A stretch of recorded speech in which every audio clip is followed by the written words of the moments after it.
नमस्कार। हेलो दोस्तों, स्वागत है आपका 8वीं कक्षा में।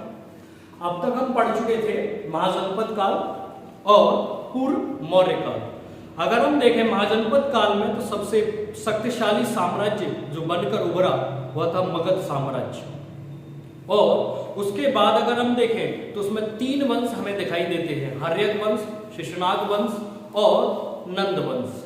नंद वंश में अगर देखें तो महापद्म नंद और घनानंद, और घनानंद से जो बाद में कहानी घटित होती है कि चाणक्य की शिखा खोलती है और वह चुनौती पेश करते हैं कि नंद वंश का समूल नाश करेंगे तब ही हम आगे बात करेंगे। तो ये बहुत बड़ी चुनौती के रूप में सामने आते हैं चाणक्य, और चाणक्य यह चुनौती तो देते हैं मगर इस समस्या से दूर, मतलब इस समस्या में अगर सफल होना है तो कुछ ऐसा करना पड़ेगा जो नंद वंश को टक्कर दे सके। तो वो वन में घूम रहे थे, वन में घूमते हुए उन्होंने एक बच्चे को देखा। कई बच्चे खेल रहे थे, खेलते बच्चे वन में खेल रहे थे, उसी में से एक बच्चा मुरा का बेटा चंद्रगुप्त मौर्य, उन्होंने देखा, उसे शिक्षित किया और शिक्षित करने के क्रम में उसे एक योद्धा बनने का ज्ञान दिया। वो योद्धा बना और एक सेना गठित की, और धीरे धीरे वह सेना छोटे छोटे क्षेत्रों को विजित करती हुई नंद वंश के सामने खड़ी हो गई। और 322 ईसा पूर्व में चंद्रगुप्त मौर्य ने घनानंद को पराजित करके नंद वंश का खात्मा किया, समाप्त किया और मौर्य वंश की नींव रखी। तो आज हम पढ़ रहे होंगे मौर्य साम्राज्य। मौर्य साम्राज्य भारतीय साहित्य में ही नहीं विश्व साहित्य में भी बहुत बड़ी भूमिका रखता है, क्योंकि मौर्य साहित्य एक ऐसा विषय है जिसने भारत में साहित्य की परंपरा को, इतिहास की परंपरा को जीवंत रखा, और मौर्य साम्राज्य ने पूरी दुनिया भर में अपनी छाप छोड़ी। तो अब देखते हैं मौर्य साम्राज्य। मौर्य साम्राज्य में सबसे पहले देखेंगे हम चंद्रगुप्त मौर्य को। तो चंद्रगुप्त मौर्य की अगर बात करें तो चंद्रगुप्त मौर्य का जो शासनकाल रहा 322 से 298 ईसा पूर्व, 24 वर्ष का शासनकाल। याद रखिए, अगर किसी वंश के पहला राजा या शुरुआती 2 राजा अगर लंबा शासन व्यतीत करते हैं तो याद रखिए कि वह एक साम्राज्य को बहुत बड़ी मजबूती प्रदान कर रहे हैं। ये शासक को देखिए 24 वर्ष शासन कर रहे हैं चंद्रगुप्त मौर्य। तो इसके विषय में जानकारी लेते। मौर्य, मुरा के पुत्र मौर्य। दूसरा, पीपली वन के मौर्य। ब्राह्मण जो ग्रंथ हैं या फिर कहें ब्राह्मण परंपरा यह मानती है कि ये क्षत्रिय नहीं थे। राजपूताना गजेटियन यह मानती है कि वह क्षत्रिय थे, किंतु बाद में एक पुस्तक लिखी विशाख दत्त ने, मुद्रा राक्षस, वह भी उन्हें शूद्र शासक ही मान रहा है, क्षत्रिय नहीं मान रहा है। तो चंद्रगुप्त मौर्य के विषय में अगर देखें तो 322 ईसा पूर्व में घनानंद को पराजित करके मौर्य साम्राज्य की नींव वह रखता है चाणक्य के साथ मिलकर। पाटलिपुत्र को राजधानी बनाता है। माता का नाम मुरा था इसलिए मौर्य नाम पड़ा, ठीक है। पीपली वन के मौर्य बोलते हैं। 305 ईसा पूर्व में सिकंदर का सेनापति सेल्यूकस निकेटर उसको पराजित करता है, और पराजित करने के उपरांत आप देखें उसकी पुत्री से विवाह करता है और अपने शासन को आगे बढ़ाता है। सेल्यूकस निकेटर अपने दूत के रूप में मेगास्थनीज को भारत भेजता है, और मेगास्थनीज चंद्रगुप्त मौर्य के दरबार में रहता था और अपनी पुस्तक लिखता है जिसका नाम है इंडिका। इंडिका वर्तमान में मौजूद नहीं है, मगर इसके कई सारे उद्धरण यानी कि कई सारे तथ्य कई अन्य किताबों में आपको मिलते हैं। इंडिका नामक पुस्तक भारत की जातियों को 7 वर्गों में विभाजित करती है। इससे थोड़ा सा संशय लगता है कि भारतीय समाज क्या 7 जातियों में बटा था, तो यह थोड़ी असत्य बात लगती है, क्योंकि भारत का समाज शुरुआत से ही 4 वर्गों में विभाजित रहा है, क्षत्रिय, ब्राह्मण, वैश्य और शूद्र। देखें तो मेगास्थनीज पुस्तक लिख रहा है इंडिका। यूनान के जो भी अभिलेख लिखे गए उनमें चंद्रगुप्त मौर्य को एक नाम से जाना गया, सैंड्रोपोड्स। तो सैंड्रोपोड्स पहचान जो की गई वो पहचान की गई चंद्रगुप्त मौर्य से। तो चंद्रगुप्त मौर्य को अभिलेखों में सैंड्रोपोड्स कहा गया है। अगर हम देखें तो चंद्रगुप्त मौर्य के दरबार में जो मंत्री होते थे उन्हें बोलते थे अमात्य। और जो सबसे बड़ा मंत्री होता था उसे बोलते थे महाअमात्य यानी कि प्रधानमंत्री, वह थे चाणक्य, जिनका नाम था विष्णुगुप्त। कल हम पढ़ रहे थे इस बात को, और जिन्होंने पुस्तक लिखी अर्थशास्त्र। अर्थशास्त्र नाम अर्थशास्त्र है किंतु यह एक राजनीतिक शास्त्र की पुस्तक है जो उस समय के समाज का वर्णन कर रही है। हाँ, यह बात याद करने की, इसमें किसी भी राजा का वर्णन नहीं है, किंतु उस समय के समाज का बहुत गहरा वर्णन इसमें मिलता है जो हमें मौर्य साम्राज्य की विशेषताओं और वहां के सिस्टम को समझने में सहायक है। याद रखिए इस बात को। चंद्रगुप्त मौर्य जैन धर्म का अनुयायी था, जैन धर्म को मानता था और भद्रबाहु के नेतृत्व में वह दक्षिण भी गया था। अगर हम देखें तो उसी के समय प्रथम जैन संगति हुई स्थूलबद्ध की अध्यक्षता में पाटलिपुत्र में, और प्रथम जैन संगति इसी के काल में होती है। संलेखना और संथाना प्रथा जो कल हम समझा रहे थे जैन धर्म के विषय में, क्या समझाया था कि एक उम्र के बाद जब आप अपना शरीर त्याग करना चाहते हैं तो आप सभी से अलग हो जाते हैं और पानी और भोजन का त्याग कर देते हैं तो आपकी मृत्यु हो जाती है। तो संलेखना प्रथा से श्रवणबेलगोला नामक स्थान, कर्नाटक में यह स्थान है जहां चंद्रगुप्त मौर्य जाता है और 298 ईसा पूर्व में अपने प्राण त्याग देता है। उसके नहीं रहने के उपरांत यानी उसके देहांत होने के बाद बिंदुसार गद्दी पर बैठता है। बिंदुसार की अगर बात करें तो बिंदुसार की उपाधि है अमित्रघात, यानी कि अपने दुश्मनों का नाश करने वाला। समझ रहे हैं, अपने दुश्मनों का नाश करने वाला अमित्रघात। यह आजीवक संप्रदाय से जुड़ा हुआ था। आजीवक संप्रदाय अगर देखें तो मक्खी पुत्र घोषाल ने शुरू किया और आजीवक संप्रदाय का अनुयायी था। सीरिया के शासक एंटियोकस के पास एक संदेश भेजता है कि हमें मदिरा भेजिए, अंजीर भेजिए और दार्शनिक भेजिए। एंटियोकस मदिरा भेजता है, अंजीर भेजता है, किंतु दार्शनिक नहीं भेज पाता। कहता है कि हमारे सीरिया में दार्शनिकों को खरीदा बेचा नहीं जाता है तो हम उसको नहीं भेज पाएंगे, मगर अपने दूत के रूप में डायमेकस को भेजता है। याद रखिए कई किताबों में डायमेकस को अशोक के काल में बताया गया, मगर अशोक नहीं, बिंदुसार के दरबार में डायमेकस आया था। अगर हम देखें तो प्रधानमंत्री के रूप में, महामात्य के रूप में, शुरुआत में प्रधानमंत्री के रूप में चाणक्य रहे बिंदुसार के दरबार में, और बाद में खल्लटक प्रधानमंत्री बने। तक्षशिला एक वॉलेटाइल लैंड रहा है शुरुआत से ही, और वहां पर विद्रोह होते थे। तो शुरुआत में विद्रोह हुए तो उसने, बिंदुसार ने सुशील को भेजा, वो उसका एक पुत्र था। उसके बाद अशोक को भेजा। अशोक जब वहां जाते हैं तो उस विद्रोह को दबाते हैं और आगे कभी विद्रोह की संभावना न हो इसलिए बहुत अच्छी व्यवस्था वहां अपनाते हैं। तक्षशिला में अशोक गया और वहां विद्रोह दबाया। उसके बाद जब बिंदुसार अपने अंतिम समय पर था तो उस समय अशोक राज्यपाल थे उज्जैन के। उज्जैन के राज्यपाल कौन थे? अशोक। मौत हुई बिंदुसार की। अब पुत्रों में बड़ा विद्रोह हुआ कि भाई कौन राजा बनेगा। तो अशोक राजा बनते हैं 273 से 232 ईसा पूर्व में।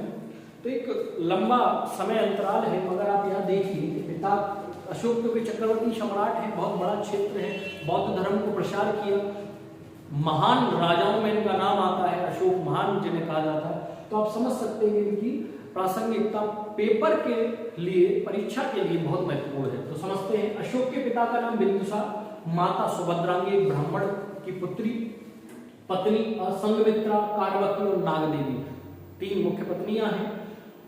कारवकी के पुत्र हुए तीवर, संतान भी 3 मुख्य दिखाई देती है। कारवकी के पुत्र हुए तीवर और नागदेवी के पुत्र महेंद्र और पुत्री संघमित्रा।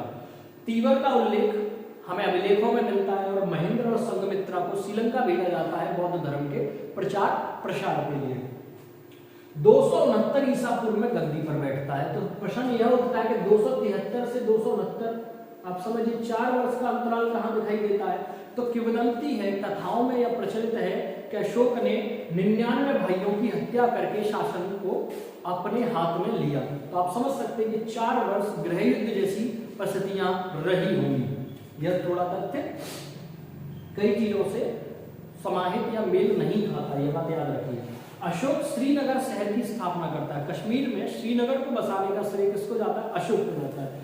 भारत में प्रथम राजा जो अभिलेखों द्वारा जनता को संबोधित कर रहा है, यानी कि भारत में वह राजा जिसके अभिलेख मिलते हैं, समझिए अशोक के अभिलेख मिलते हैं भारत में। सांची का स्तूप मध्य प्रदेश में अशोक बनवा रहा है, और 14 बृहद शिलालेख जिनसे राजा जनता को क्या कर रहा है, संबोधित। अशोक अभिलेखों के माध्यम से पट्टालिका पर लिखकर जनता को क्या करता था, संबोधित करता था। एक बड़ा विषय है, और ज्यादातर अभिलेखों में उसका खुद का नाम का वर्णन नहीं है, मगर कुछ ऐसे अभिलेख हैं जिनमें खुद के नाम का वर्णन है। अक्सर पूछा जाता है किन अभिलेखों में अशोक नाम का वर्णन है, तो मास्की, गुर्जरा, निठूर और उदयगोलम, ये 4 अभिलेख ऐसे हैं जिनमें अशोक के खुद के नाम का वर्णन है, अशोक नाम का वर्णन है। बाकी के अभिलेखों में वो देवानाम प्रियदर्शी, देवानाम प्रियदर्शी की उपाधि धारण करके वो जनता से क्या कर रहा है, मुखातिब यानी कि बात कर रहा है। दूसरा, अगर वह देवानाम प्रियदर्शी की उपाधि धारण कर रहा है तो सीधे से बात है कि वो शुरुआत में ब्राह्मण या हिंदू धर्म को मान रहा है, किंतु बाद में वो कलिंग युद्ध के बाद बौद्ध धर्म को मानता है और उसको प्रचार प्रसार करता है। यह बौद्ध धर्म का अनुयायी बना, और तीसरी बौद्ध संगति पाटलिपुत्र में ही हुई 250 के आसपास ईसा पूर्व में, जिसकी अध्यक्षता कौन कर रहे हैं, मोगली पुत्र तिष्य, जो अभिधम्मटक की रचना भी करते हैं। ब्राह्मी, खरोष्टी, यूनानी और अरमाइक जैसी लिपियां आप समझ सकते हैं, 4 लिपियां इसके कालखंड में मिलती हैं। ब्राह्मी, अगर इसको ब्राह्मी को देखें लेफ्ट से राइट लिखी जाती थी, अगर यूनानी और अरमाइक को देखें तो राइट से लेफ्ट लिखी जाती थी। हम भी लेफ्ट से राइट लिखते हैं, कभी देखें इस बात को। तो आप समझ सकते हैं कि अशोक का जीवन काल बड़ा लंबा जीवन काल रहा। अशोक के पुत्र के रूप में कुणाल बैठा, मगर कुणाल का इतिहास में ज्यादा वर्णन नहीं है। कुणाल के बाद दशरथ बैठा, यानी कि अशोक का नाती। तो अब अशोक को देखें, दशरथ को देखें तो अशोक का पुत्र यानी कि नाती था। देवानाम प्रिय उपाधि धारण कर रहा है, यानी कि अपने समझ सकते हैं कि दादा वाली उपाधि धारण कर रहा है। आजीवक संप्रदाय के लिए गुफा बनवा रहा है। आजीवक संप्रदाय के लिए अशोक ने भी गुफाएं बनवाई, और आजीवक संप्रदाय के लिए दशरथ ने भी क्या बनवाई, गुफाएं बनवाई। अंतिम अगर शासक देखें मौर्य साम्राज्य का, तो अंतिम शासक जो रहा वो मौर्य शासक था वृत्रथ। वृत्रथ का सेनापति था पुष्यमित्र शुंग। कौन था, पुष्यमित्र शुंग, जिसने वृत्रथ की हत्या कर दी। और इसी के साथ मौर्य साम्राज्य 185 ईसा पूर्व में समाप्त होता हुआ दिखाई देता है, और पुष्यमित्र शुंग एक नए वंश शुंग वंश की नींव रखता है। दूसरी बात एक और समझिए, शुंग वंश दोबारा ब्राह्मण धर्म को क्या कर रहा है, स्थापित कर रहा है। क्या कर रहा है, ब्राह्मण धर्म को दोबारा स्थापित कर रहा है। क्योंकि आप समझिए चंद्रगुप्त मौर्य जैन धर्म का अनुयायी था। दूसरा, उसका पुत्र बिंदुसार आजीवक संप्रदाय का अनुयायी था, और सम्राट अशोक, चक्रवर्ती सम्राट अशोक किसके अनुयायी थे, वह बौद्ध धर्म के अनुयायी थे। तो आप समझ सकते हैं कि एक ब्राह्मण धर्म और हिंदू धर्म जैसे बोलते हैं, उसको प्रश्रय नहीं मिला तो वह अवसान की ओर जा रहा था। तो फिर यहाँ पर हत्या करता पुष्यमित्र शुंग वृत्रथ की, और यहाँ से ब्राह्मण धर्म पुनरुद्धार कर आता है, और पुष्यमित्र शुंग एक नए वंश की नींव रखेगा जिसका नाम है शुंग वंश। आगे की कक्षाओं में देखेंगे इसको।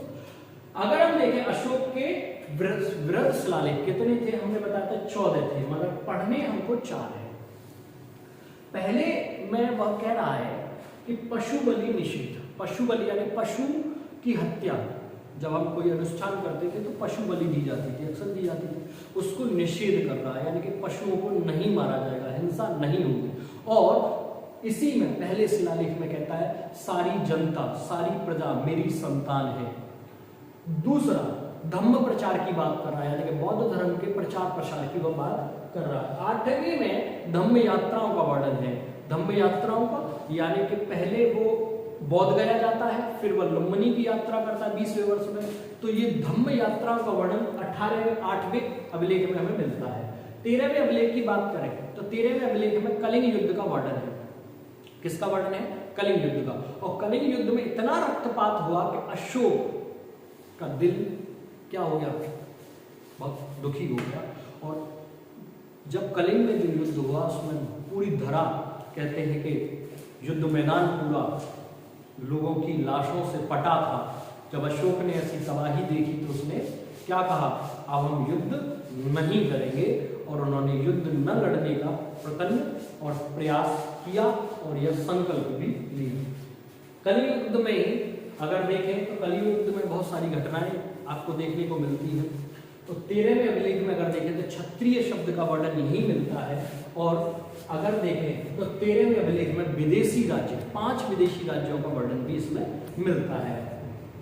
अगर हम देखें इंडिका, तो इंडिका मेगास्थनीज ने लिखी। ये सेल्यूकस निकेटर का दूत था जो भारत आया और उसने भारतीय समाज को 7 जातियों में बांटकर देखा है। कई बार क्वेश्चन पूछा जाता है इंडिका किसकी पुस्तक है, तो मेगास्थनीज की। किसका दूत था कि सेल्यूकस निकेटर का। किसके दरबार में था कि जी बिंदुसार के दरबार में था। अर्थशास्त्र, अर्थशास्त्र किसने लिखी है, तो अभी आपने पढ़ा चाणक्य ने लिखी है। और चाणक्य मानते हैं कि प्रत्येक राज्य के 7 अंग होते हैं। क्या अंग होते हैं? 7 अंग में राज्य के 7 अंग हैं राजा, मंत्री, सेना, कोष, दुर्ग यानी किला, जनपद और मित्र। 7वां है मित्र, और मित्र सबसे महत्वपूर्ण है। राजा जब पदवी पर होता है तो कोई भी उसके सामने बोलने से बहुत डरता है, मगर राजा का कोई एक ऐसा मित्र होना चाहिए जो उसे सच्चाई से, वास्तविकता से क्या करे, सामना करे। एक बात और, चाणक्य कहते हैं कि अगर राजा महल में बैठा है तो याद रखिए, और कोई बाहर व्यक्ति अपनी फरियाद लेकर आता है तो राजा को हर परिस्थिति में उसकी फरियाद सुननी चाहिए। ये राजा का कर्तव्य है। तो आप समझिए चाणक्य की नीति बहुत स्पष्ट थी। राज परिवार और राज्य चलाने के लिए वह स्पष्ट बातें बोलने के अधिकारी थे। अगर हम देखें तो मुद्रा राक्षस एक पुस्तक है, कई बार पूछा गया है। यह चंद्रगुप्त मौर्य या मौर्य साम्राज्य के समय की पुस्तक नहीं है, उसके वर्षों बाद लिखी गई है। किंतु मुद्रा राक्षस वह पुस्तक है जो ज्ञान करवाती है मौर्य साम्राज्य का, मौर्य साम्राज्य की परिस्थितियों का, उस समय के राजाओं की नीतियों का वर्णन हमें मुद्रा राक्षस में मिलता है। दूसरा, अगर हम देखें तो कुछ विभाग ऐसे हैं जो आपको पढ़ने चाहिए, जैसे समाहर्ता। समाहर्ता एक विभाग था। वह क्या था? जो भी कर इकट्ठा किया जाता था उसके अधिकारी को समाहर्ता बोलते थे। तीर्थ, वह भी अधिकारी थे मौर्य समाज में। एक शब्द है वृष्टि, एक शब्द है वृष्टि। ये IAS में क्वेश्चन पूछा गया था। वृष्टि क्या है, तो समझिए वृष्टि शब्द को। वृष्टि क्या है? बेगार करना, यानी कि कोई कार्य करवा लेना मगर उसकी क्या नाम देना, मेहनताना, वेजेस, जिसे आप वेजेस बोलते हैं, सैलरी न देना, बेगार करवाना वृष्टि कहलाता है। ये क्वेश्चन किसमें पूछा गया था?